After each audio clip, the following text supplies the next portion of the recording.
dat tof of wil je gewoon... Als je hem checken, denk ik. Dat? Komt-ie.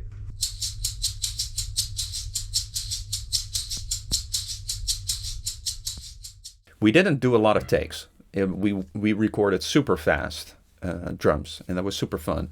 Yes, so next to our oceans, we work together quite regularly, and I think it helps that we've come from the same background. We actually did the same study together. Music technology and composition production for the people who don't know. So we both have that kind of technical background as well with engineering and mixing. Yeah. We also both did, and you still do, like studio work, which I think also really helps when determining drum sounds, but then going into the actual recording.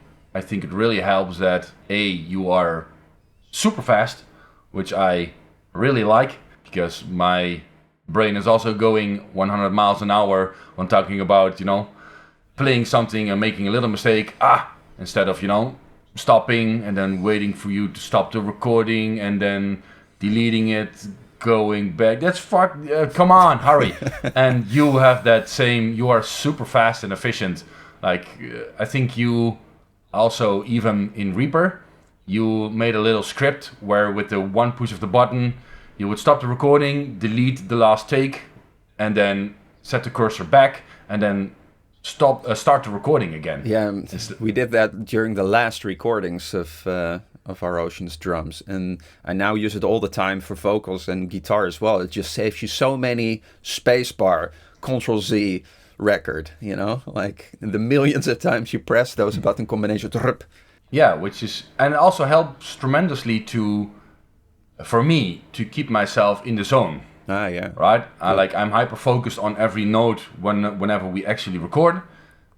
So being able to just to go back into it within half a second is really helpful, as well as the fact that you have just a great set of ears, but also a great amount of concentration. Whenever you record, you pay attention, and if I hear something, you always hear that same thing, up to the point that you often sometimes hear something that I skipped while playing, one snare note being not precisely as loud, and that kind of ultra focus really helps. It's funny that you say that, because over the years when I don't do tracking as much anymore with a band as I used to do, because generally speaking, I don't like it because it takes too much time and I get bored. But with you, it's fun because, again, we work so fast and we keep the process creative. But what I wanted to say is that back in the day, I used to be really consciously focusing hard, to catch mistakes, basically.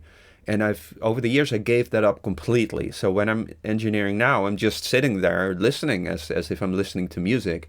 And it's funny that you should say that I catch these things, because I didn't take that decision to relax more because I know I'm so good at catching things or something. Not at all. I just thought to myself, it's too tiring. And I think my role here is more to zoom out and listen to the context and how it feels and that kind of thing. So, it's actually surprising that you say that, because in my mind, I was thinking that that the flip side of this more overview kind of mindset would be that I catch less details like that. Yeah, true. Although I think you had a point in terms of you spend so much time as well learning your craft on guitar and later on vocals. You agree that working in a DAW for who knows how long helps with your perception of timing as well, so that you can have that overview,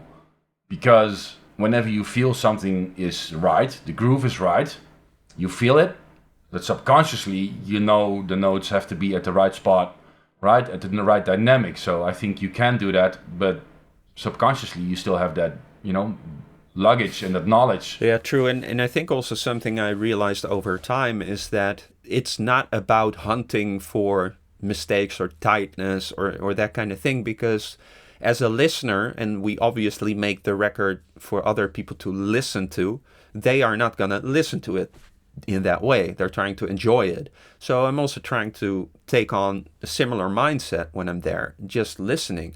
And then I came to trust my senses over the years that even if I listen, that if something is wrong enough for me to catch it, well, then it's wrong enough to fix it. But also, like, I'm curious if you can resonate with that as well. It's like if I turn on this, like, trying to focus too much on mistakes, like this hunting for tightness and mistakes, I often find false negatives, so false positives, I should say, where I think things are not tight, but then I go back and they're perfectly fine. Yeah, I totally resonates. Totally agree. Great way to phrase it, actually. If it's bad enough to catch it, it's good enough to fix it, or something. I'm paraphrasing, but that's a great way to put it. And yes, I think I totally agree with you, especially when you talk about like editing stuff. I mean, we've both, we've come from the background of metal, so everything needs to be super tight and on the grid. And even when a performance is quite good, once you start like moving single notes, which is very common, well, basically in 90% of all music genres, but especially in metal, once you start editing notes, then you will not stop, because you already started to destroy the groove that was there, and now you're so zoomed in that you just go ahead and make everything perfect, but thereby, I think, lifeless. Yeah, it's such a trap.